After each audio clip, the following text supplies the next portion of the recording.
The In Conversation podcast series with author Nigel Beckles. Welcome to the podcast. Get ready for takeoff. Welcome back to my In Conversation podcast series. My guest for this episode is actress, playwright and author Tonia Daley-Campbell. Greetings, Tonia. Welcome to my podcast series. How are you? I am really well. Thank you very much, Nigel. Thank you very much for inviting me on your podcast show. You're very welcome. So what have you been up to recently? Okay, so recently in this crazy time of COVID lockdown 19, I've been trying to upskill. So I've been developing my script writing skills to TV, writing for TV series. So I've been doing that, and I've been celebrating the fact that I am now a grandmother. Okay, well, congratulations on becoming a grandmother. Also, writing for TV sounds exciting, so we shall talk about that a little bit later on. In the meantime, I can hear a little twang in your voice. So where did you grow up? Okay, so I grew up in Wolverhampton. Wolves, come on you Wolves. So that's the twang you can hear in my voice. And to be honest, I have great childhood memories of growing up in Wolves. Even with some of the crazy things that happened, it was community based, I can say that. Everybody knew everybody. We all knew each other. You couldn't mess about too much, because if somebody sees you, they're going to tell your grandparents or your parents. Someone's going to know who you are and where you're from. So, it was very much of a close knit community. Everybody knows everybody in Wolverhampton. It's only when I was growing up, it was a town, but then it graduated to city status. When I was living in London, it graduated to city status, but I'm back in Wolves now. So that's a little bit about Wolverhampton. So how do you find Wolves now? Has it changed a lot over the years? Yes, it has changed a lot, an awful lot actually. And there are some amazing things that Wolverhampton do well. But what happens is, a lot of the times, when we have great artists like Beverly Knight, or we've got some great things that have come out, Goldie, that have come out of Wolverhampton, great people, and we end up moving away because sometimes Wolverhampton it can't hold us, and I love Wolverhampton. Like I said, I'm back in Wolverhampton, but it needs to be able to think outside the box. It needs to just grow more and kind of think about how it can encompass growth in a creative way. But like I said, I do love Wolverhampton. I feel like sometimes you are living in a bit of a time warp. Sometimes you do feel that way, but a lot has changed. Our transport links are amazing.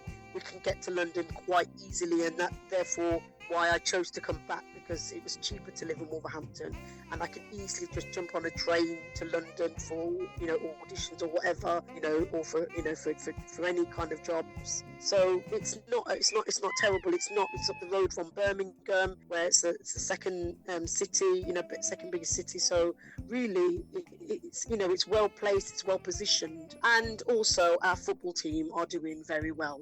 Thank you very much. So, over the years, has there been a particular experience during your life you believe dramatically changed you as a person? Ooh, good question. I would say that becoming a mother at the tender age of 17 was a game changer for me, to be honest. I had a lot of hopes and dreams of becoming an actress. I trained hard from a young age. I went to college, and when I was at school, they didn't have drama on the curriculum, so I protested to get drama put on the curriculum, and the school was really shocked at the fact that I managed to win and get a few people to sign up, and basically I managed to do that and got drama put on the curriculum. So I was really wanting to be an actor, wanted to be in the entertainment industry. So when I became pregnant at 17, that kind of really took the wind out of me, and it really did change my life. But I slowly, realised that I'm either going to sink or swim. I decided to do the swimming, and then all I can say is I continued to swim. I swam 100 laps around the life of being a young single teenage mom, and then I decided to just, build a boat for me and my daughter, and decided, you know what, I'm not going to be like a loser. I'm not going to be a statistic. I'm going to build a legacy for myself and my daughter, and I'm going to achieve what I intended to achieve, because that's the best way I can show my daughter how to move forward. So I moved to London to start to train to be an actor, and I brought my daughter with me. Well, you're involved with the theatre. So how did you become involved with the theatre, and when did that happen? Okay, so from a very young age, actually, I was interested. From the age of 8, I was interested in drama and theatre, and I kind of got into I managed to get an audition through my school. Recognised that I had some sort of talent, and they put me for an audition at the Grand Theatre in Wolverhampton, and I got the part of a munchkin. That was fun, and from there that kind of like sparked my interest further. But in terms of professionally, I moved to London, so I did my training in Wolverhampton first at college, and I won Student of the Year award within my course for performing arts. I gained distinctions. And then I moved to London because I felt that London would give me a better opportunity, and I wanted every single possible opportunity. So I moved to London, and then I trained. I went to Roehampton University, and then I went to a drama school after that. So I did a postgraduate as well as a degree. So that's how, the kind of training started. And then I started just getting involved in, small productions, creating shows with friends, things like that. And then I started creating shows myself, really. I found that I had the skill to write. And therefore I started to write little shows, little sketches, and direct, and then kind of start to grow from there. I understand that you've written a few plays. So how many plays have you written, and what have they been about? A lot of plays. I would say over 20 plays for my youth theatre. So I set up a drama school for young people in my local area when I came back to Wolverhampton, because I saw there was a deficit there, and I was writing plays for the young people. So I wrote loads of little plays for them and produced those, and that was really successful, really, really, really challenging but successful. But as a professional, I've written plays in the professional arena more recently, and which have been produced professionally. And so I'll give you an example. One of the plays that did really well was called Dr. King, The Aftermath, and I was commissioned to write a piece around celebrating 50 years after the assassination of Dr. Martin Luther King. So I wrote this piece called Dr. King, The Aftermath, and it was about how far have we come, 50 years, and how far have we come since his assassination, since his death, and also looking at the impact it had not just on Americans but on us Black Brits and British people in general. So that I wrote that, and that was a community play, and that was produced and commissioned, and that did really well. The BBC heard about it, and they did a little bit of a news feature on that for Black History Month, and that did well. So that was really positive. And then I've recently co-written a play with 2 other writers called Wanted, and that was on tour. That was just out on tour before COVID stopped everything, and the tour had to be stopped abruptly. Stopped because of COVID and because Corona, Miss Rona wanted to play with our lives. Wanted is all about 5 formidable women, 4 of them that are from history. Olive Morris is one of the characters. Irina Sendler, Dr. James Barry, and a young lady called Pulan Devi, Asian warrior. And then we also wrote a fictional character called Leonie. And the idea was that Leonie was isolated in her, ironically, we wrote this way before isolation. Leonie was isolated in her bedroom. She felt really struggled to come out. And she was writing a dissertation about these 4 women women from history, because nobody really knew much about them, and she found out about them and she wrote a dissertation about these women. And because she was in isolation, these women came to life in her imagination. But obviously within the play you saw these women's lives unfold, so you were finding out about these women. So it was called Wanted because these women were wanted by the authorities for some reason or another. These women were wanted, for whatever reason. So it was interesting. It was action-packed, full of lots of interesting things from history. So that's a couple of plays that I've written, just to give you an idea. So I write different types of plays. I also wrote a short play called Truth, which actually won a short competition called Enter Stage Right, and that competition had a judging panel of BBC Channel 4 commissioners, BBC writers, the Writers Guild, producers, directors. So it was a panel and there was an audience. So you got the audience vote and you have the panel vote. And lucky me, I won both awards. I was like, oh my goodness. I was the 2018 Enter Stage Right winner for my short play Truth. It was a 10-minute short, and so that was amazing. And on the back of that, more work has come and different things is happening in the pipeline. Oh, well done for that. You're also an author. Who or what inspired you to become an author? Books have been a major part of my life's journey. I love to read, and even though I have dyslexia, I found a power in reading books, and I've always felt throughout my life growing up, I've felt that I'm not quite intelligent enough to write a book. I never thought that. I just thought, I wish I could, but I just don't have that skill. And so I've read loads of books. I love reading books, but my uncle Colin, my late uncle Colin, who passed away many years ago now, he was a poet, and he published his own book of poems, and I just was really inspired by that somebody that I knew published a book. I was like, wow, that's just amazing.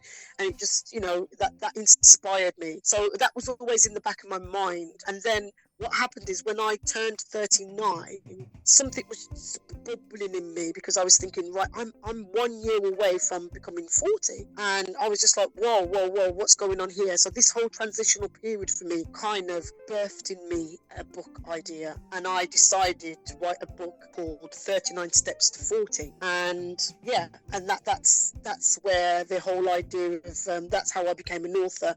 I mean, I did write, before that book, I did write a chapter in a book that got published, and I did write little things for magazine publications, but nothing like a whole full book. So the book that I wrote that was all me was 39 Steps to 40. So how many books have you written? So I have written 3 books, but like I said, one of them is I've written a chapter, it's a collaboration book. So that whole book isn't me, just my words. And then I did also put together a community cookbook. That was, a while back when I was working for a company, Gazebo Theatre and Education Company. I put together a community cookbook where I went and met up with different community cooks and then produced a book of different recipes, and I put the forward, the write-up in the beginning, and so I formulated that, and then my book, 39 Steps to 40. So I haven't written many books, but anybody who has written a book will know it's no easy feat writing a book at all. Oh, yes. So writing one book is an achievement in itself, yes. Well, having your book published is certainly a challenge. Been there, done that myself. So what advice would you give to someone who wants to become an author? Good question. I would say feel the fear and do it anyway. I'd say dare yourself to be an author. Apart from those kind of words that I would use to them, I'd say that your relationship with the publishing house that you find to work with, if you're going to go down that route, it's very important that you really do your research, because I'm all about relationships really, and the more productive and positive the relationship, the better the business is going to be. My publisher is Marcia M Publishing House, and the reason why I love my publishing house, the publishing house that I work with, is because they're a powerhouse of strong, formidable women, and they give bespoke support and training to nurture budding authors. As well as experienced authors, they support to kind of really help drive sales. But for new budding authors, there's nothing too small or too big for them. They will nurture budding authors. So for me personally, when doing your research, I had to find someone that I would feel connected with, because writing a book, like I said earlier, is no easy feat. It took me a whole year, and I thought, I could get this done, and there was moments where I thought I could just give up, to be honest, because it was just really revealing of yourself. Like it's such a big deal to be writing in that way, and then getting it scrutinized and getting it edited, and then going back to the drawing board, and even yourself looking at the work and going, this is rubbish. There's no way I'm putting that out. You're always in conflict with yourself, and then other times you're like, oh, that's good. So it's such a journey that you need to have a publishing house that you can really have a solid relationship with, in my opinion. But it depends on what type of author you are. For me, the type of author I am, I wrote it because of emotion. I was compelled to write it in that way. I never did it in a way that I am doing it to make a substantial amount of money, and that is my main source of income, and that's my main career. And if you have that in mind, then maybe your thoughts in terms of finding a publishing house will be different, because you might want to think about making sure you go with an established publisher, a publishing house that is going to drive sales on a different level internationally or whatever, and you've got to think about those things. You've got to have a clear plan, but it's still no easy feat if you're going to go down that road, because you've got to win that business, you've got to win that relationship, and publishing houses won't just go with anyone. They've got to believe in you and believe in your product and believe that they can sell, because they will need to make money too. So I would say, having a good relationship with your publisher is important. So what about self-publishing? I mean, I personally went down the self-publishing route, and I did find myself a great editor. It all worked out fine. If you fancy being an author, there are different things or different ways you can go about it. Well, in terms of self-publishing, I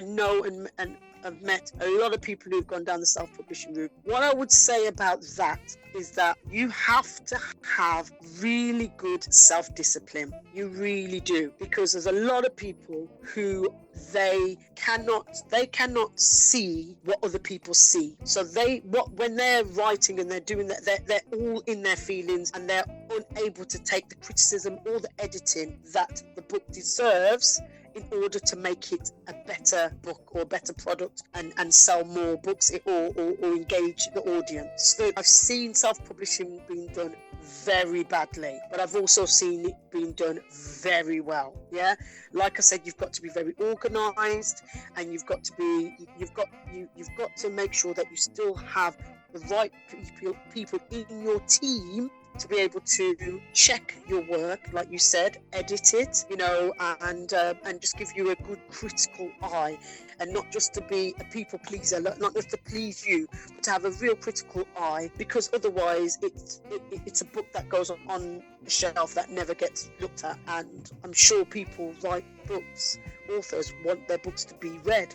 Otherwise, why write it, So, I think you have to have that self-discipline. For me personally, I didn't go down the self-publishing route because I felt that would have been a major task on top of writing the book. That would have been another extra task. So I went for more the middle ground, which is more like a hybrid, which is with Marcia and Publishing House. They support you, but it's not like one of the big publishing houses, where they will, work with you and get you a fee and all that, all that jazz. But it was a little bit different for me in that way. But like I said, it's really down to the individual. You must have had some really good self discipline, Nigel, to do that. But like I said, I've seen it done really well, and I've seen it done really bad.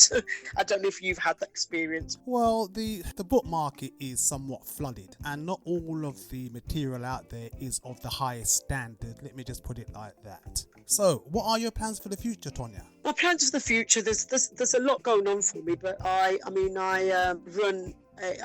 run a TV, film, theatre production company with a friend. We decided to set this up a few years ago, and now we're kind of swimming with it rather than just letting it sink. You know, we thought with the COVID we weren't sure what to do, but we decided to go for it. So for the future, it's about, you know, driving that company forward with a brand new TV series that we've got as an option for Netflix, Amazon, and different TV companies that we're, you know, looking to pitch to and speak to. And also I want to develop my TV script writing skills further. I was really excited when I in the lockdown, I adapted my short 10-minute play, you know, the one that I told you I won from end to stage right. I adapted that short 10-minute into a TV episode, and now we're at the stage where we're going to have actors just reading it just over Zoom, just so we can hear it, so I can keep developing it. And it was a great skill. It was more technical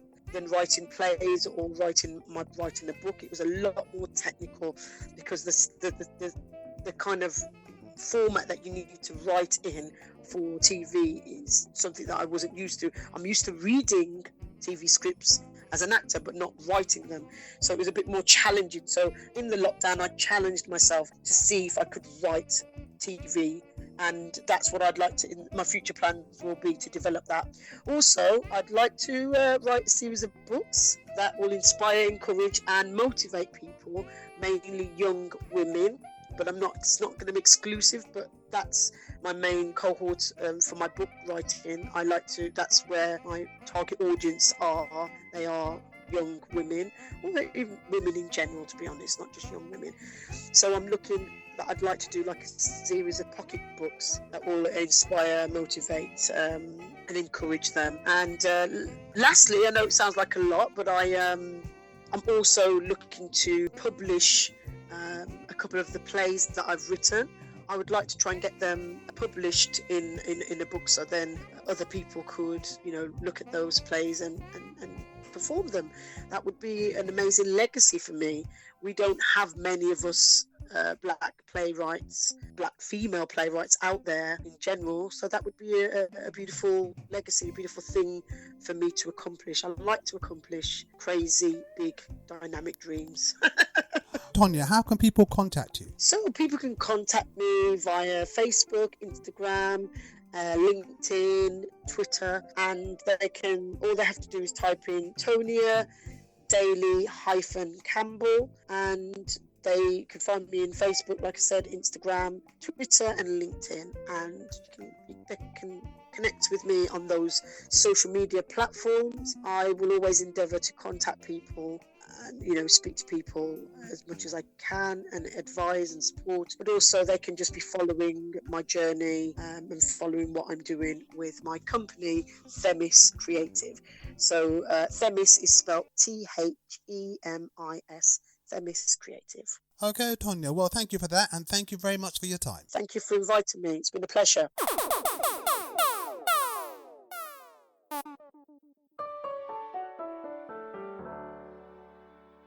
Thank you for listening. Please join me for another In Conversations podcast very soon for more interesting and entertaining discussions. Stay safe.